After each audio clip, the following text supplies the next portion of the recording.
Hello, this is Erica Lewis, and I'm presenting Article 6 this week on colonic organoids derived from human-induced pluripotent stem cells for modeling colorectal cancer and drug testing. So just as an overview, I'll first go through some background on organoids and the intestinal tract before moving into the actual article and looking at how the authors developed colonic organoids. I'll focus in on figures 1 and 2 for that. Then move into a different set of background for FAP and the application of colonic organoids, and then start talking about how the authors utilize these to look at disease and kind of focus in on figures 3 and 4. I'll finish it up with a proposed experiment and some conclusions. So the first question we'd ask is, why use organoids? Organoids are a great way to model organs in vitro, giving the ability to recreate many different organ types. And you can see kind of a sample of these on the right, the figure on the right here. Also, we're able to mimic the complexity of an in vivo environment. So just looking at the gut organoid in a sample of this tissue, there are 7 different cell types just within this one section. So organs are very complex, and these organoids allow us to kind of capture that in a culture environment. Looking more specifically at the gut, I wanted to just give a brief anatomy background of the intestinal tract. As most of you know, food moves from the stomach to the small intestine, the large intestine, and then is excreted from the body. The small intestine is composed of 3 parts, and the authors will mention the duodenum a few times. They look at just human duodenum cells in particular to compare a small intestine versus the colon. The colon is also known as the large intestine. The names can kind of be exchanged back and forth. And the colon also contains many different cell types, such as epithelial cells, endocrine cells, transit amplifying cells, and goblet cells, all of which the authors will use in their article. So moving into the actual article, the authors were interested in developing a colonic organoid. And in figure 1a, they kind of give us an overview schematic of the process they went through to do so. It's a little, not completely straightforward about how they did that, so I'm going to go through that a little bit in a little more detail. They started with some pluripotent stem cells, and with chemical induction, they created DE cells and then HE cells. And why they did this is they wanted to follow a normal embryonic development progression to kind of make the organoid seem as close to human colon as possible. So these DE cells are representative of the definitive endoderm, and then that moves into the hindgut, which eventually, as you can see on the far right of that figure, moves into creating the bottom half of the digestive system. So after 20 days, the authors took these cells that were being cultured in 2D and transferred them into matrigel beads. And from the lecture that we looked at this week, was actually closest to the third option of that. And so then they tracked the progression of these organoids through bright field microscopy. And as you can see in day 38, this is what they termed a colonic spheroid, mainly because of the shape of the cells at that point. And finally at day 48, they actually had a colonic organoid, which you can see in figure C.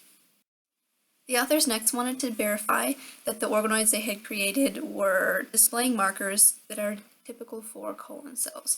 So using RT-qPCR, they looked at XPN-PEP2, HOXA7, and HOXD10, which are all markers specific to the large intestine. They also looked at HOXD4, which is part of the posterior small intestine, so basically where the small intestine moves into the colon.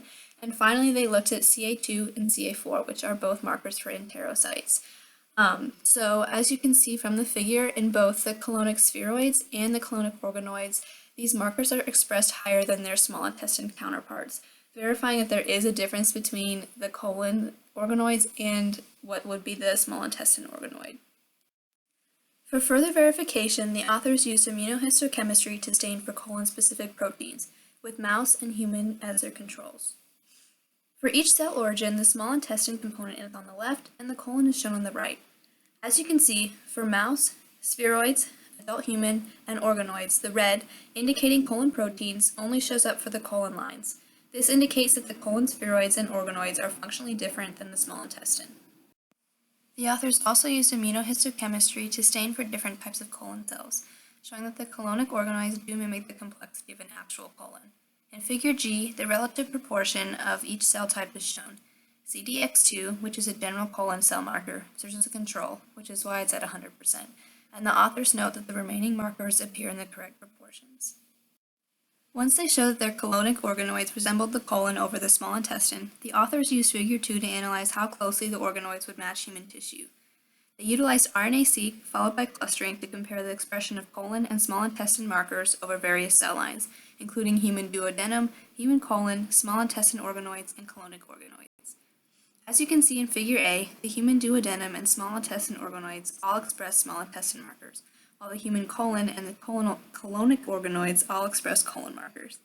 A similar result is seen in Figure B, where all the small intestine samples cluster together and all the colon samples cluster together, although the correlation is not as strong as in Figure A. The authors also created a heat map of the gene expression for each of these cell lines, which is shown here as Figure C. As you can see, the small intestine organoids display the same markers as both human duodenum and small intestine. Likewise, the colonic organoids display the same markers as human colon, indicating that the colonic organoids act like human colon. However, the organoids don't express these markers as highly as actual human tissues do, an issue we'll come back to later.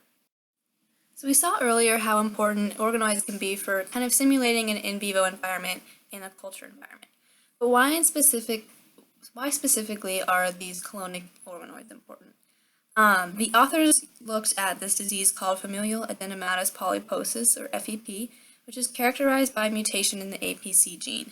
And the APC gene codes for an APC protein, which is part of the destruction complex in the Wnt signaling pathway.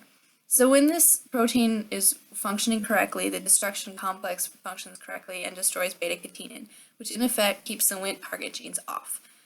But when you get this mutation, you have an ineffective APC protein. The destruction complex no longer works and these Wnt target genes get turned on. So you have an increase in the Wnt pathway, which leads to an increase in cell proliferation and ultimately leads to colon cancer. So to further research this type of cancer, the authors used their colonic organoids they had developed as disease models. They took skin fibroblasts from 2 patients with different FAP mutations. FAP8 had a 2 base pair deletion, and FAP9 had a compound mutation, which consisted of a nonsense early stop mutation and a substitution of proline 870 with serine. They then used these fibroblasts and generated induced pluripotent stem cells to continue progression into a colonic organoid. However, first they wanted to check to make sure that these cells did maintain their original mutation. So in Figure A, they used Sanger sequencing to ensure that these mutations were still there in the pluripotent stem cells, and where the circles and the asterisks are indicates that those actually did show up. They next moved into a Western blot stain for the APC protein. This is shown in Figure B. They were just making sure that even though this mutation was there in these stem cells, that the APC protein was still downregulated and kind of not working as well as it would be in the wild type. And as you can see in that figure from the Feiner lines produced by FAP8 and FAP9, this was the case. So they moved into actually developing their colonic organoids out of these mutated cells. And in Figure C, you can see a bright field microscopy image of the completed organoids. And you can't really tell a difference between the wild type and the mutated ones. So the authors ran another Western blot, which is shown in Figure D, to make sure that these cells, even as they're in the colonic organoid form, still had that mutation, that the APC protein wasn't as functional as in the wild type cells. So as you can see from that image, that was the case, and they were able to move on with further testing. So the authors also looked at an immunohistochemical stain for beta-catenin, which is shown on the left side of Figure E. And as you can see, the FAP8 and FAP9 mutations had a lot more of this beta-catenin stain show up. Specifically, it was kind of concentrated in the nucleus, which is correlated with an expression of the Wnt genes and activation of the Wnt pathway. And this was quantified in the graph on the right-hand side of the figure. As you can see, the FAP8 and FAP9 strains had a significantly increased amount of beta-catenin staining in the nucleus compared to the wild-type cells. So the authors also quantified the overexpression of this pathway, along with other ones in figures F and G. FAP8 is shown in Figure F, and FAP9 is shown in Figure G. And here we see that the Wnt pathway are overexpressed compared to wild type in both of these. Specifically, in Figure G, FAP9 has a much higher expression of the Wnt pathway compared to FAP8. And this is again due to that kind of more intense mutation in FAP9 where you have a shorter APC protein, which is less effective, which increases the Wnt signaling even more. Some other pathways that are overexpressed are the PCP pathway, which is related to Wnt signaling. You have IL-1 signaling, which is associated with an inflammatory response, which kind of helps the progression of tumors and cancer.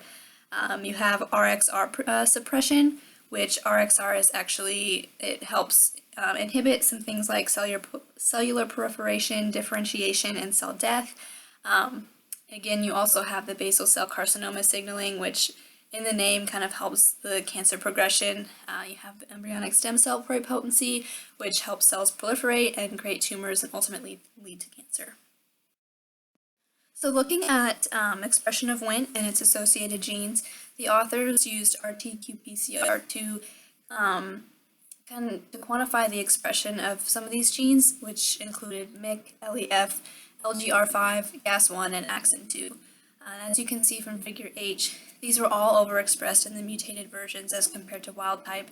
And in particular, FAP9 had a higher expression of these genes compared to FAP8, most likely due to that previously discussed early stop mutation that kind of causes the APC protein to be less effective in FAP9 than FAP8.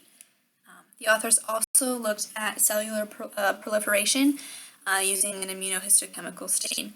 CDX2, which is again just a generic colon cell marker, will show up green, and then the cell proliferation marker, which used CCND1 in I and K167 in K, that'll show up red. And as you can see, the mutations FAP8 and FAP9 both show a lot more red in these images.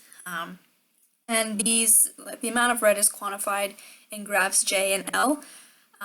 J being associated with CCND1 and L being associated with K167.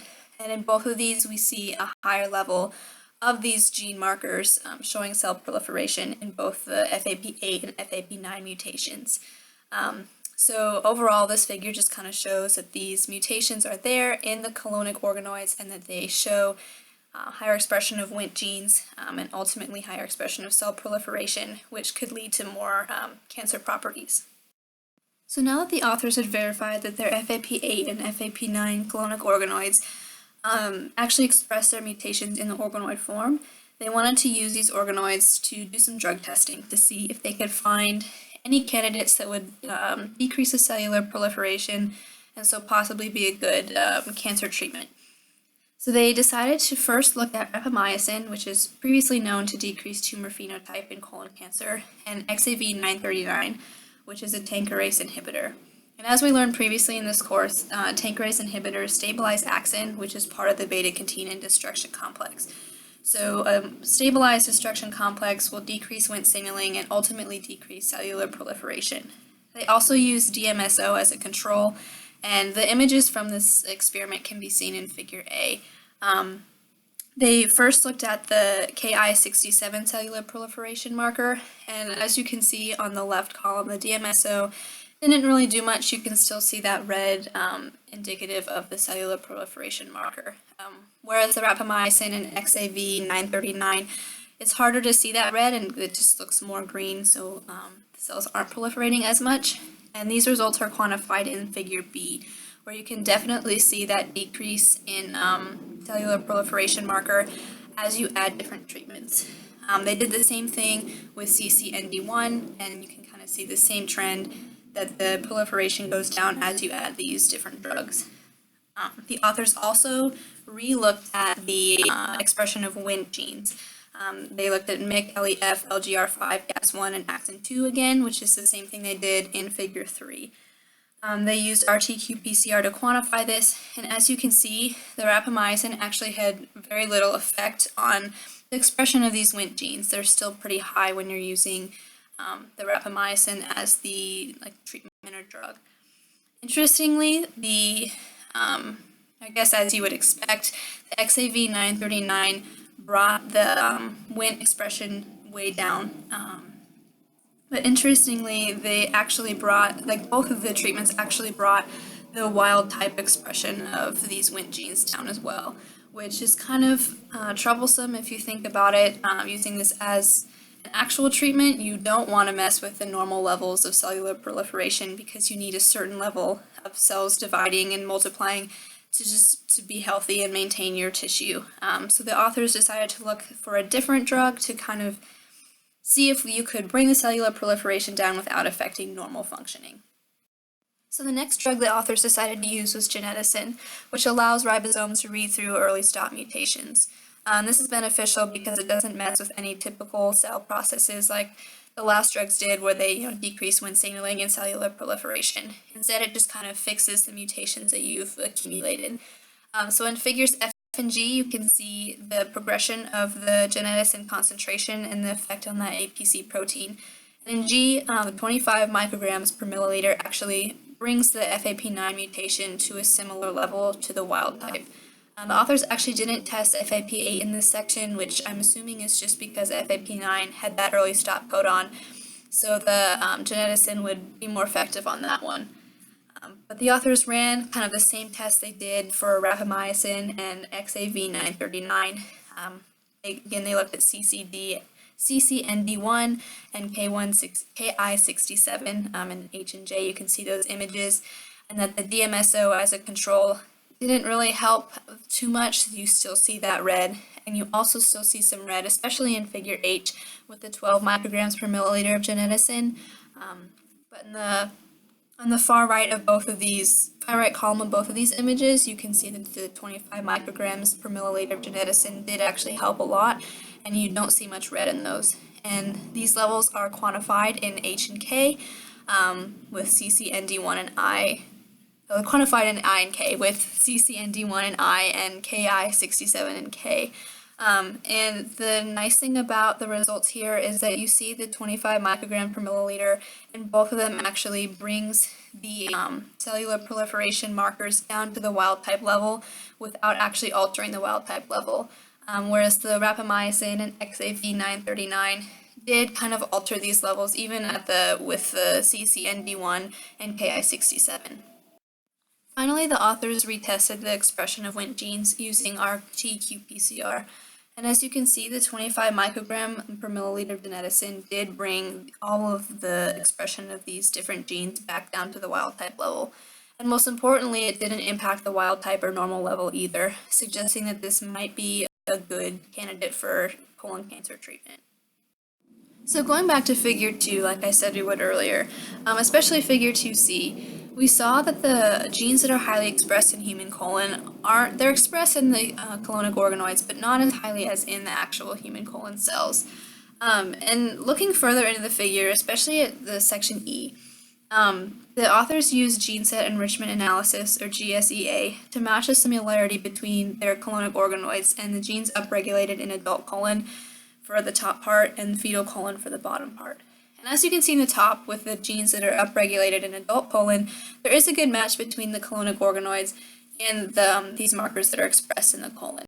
However, on the bottom with the fetal colon, there still is a good correlation between the colonic organoids and the fetal colon markers, which you wouldn't really want if you're trying to kind of imitate the adult colon tissue to do disease research and drug testing and things like that. So this led me to question, is this the reason that the markers aren't very highly expressed in the colonic organoids as seen in figure C? Are the organoids still kind of in a fetal state? They're not completely developed into adult colon, an adult colon organoid yet? And this is kind of the question I wanted to look into with the future experiment. So for my proposed experiment, I would hypothesize that overexpressing a gene characteristic of the adult human colon in the colonic organoids would increase the similarity between adult human colon and these organoids. So my first step would be to find a gene highly expressed in the adult human colon. And the authors mainly used this EMTAB 1733 dataset to find the genes that were characteristic of adult human colon.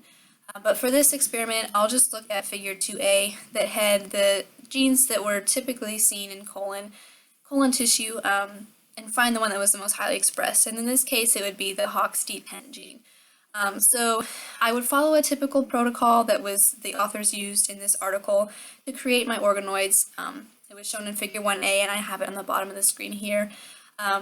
Except at day 20, when these cells in the original experiment were dissociated and then embedded into the matrigel, I would overexpress HOXD10 through a plasmid.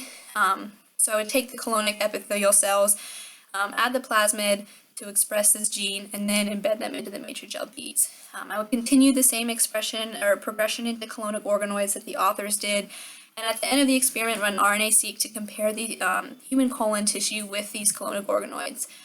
And then finally, I would compare these results with the control, which was the colonic organoid developed as the authors did in the article. So if my hypothesis is correct, the expression of this adult human colon gene in the colonic organoids would kind of stimulate them to progress a little more into the adult colon rather than the fetal colon, and that would make them a better model for further disease or drug research in the future.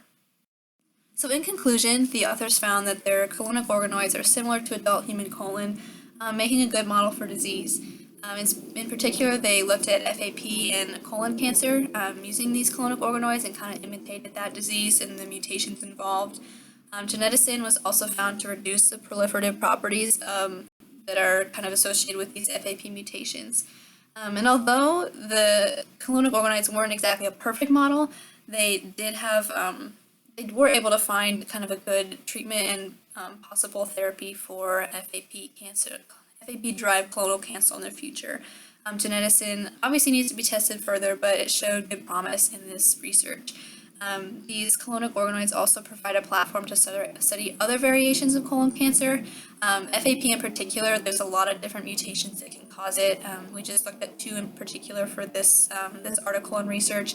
I think there are over 300 of them, so further research using this model would be very beneficial for a lot of people. And finally, the authors were able to develop just a general organoid protocol that obviously would need to be adapted for other organs, but it could easily be kind of transferred over to build other types of models to study other diseases in the future. So thank you for watching, and if you have any questions, just let me know in your responses below.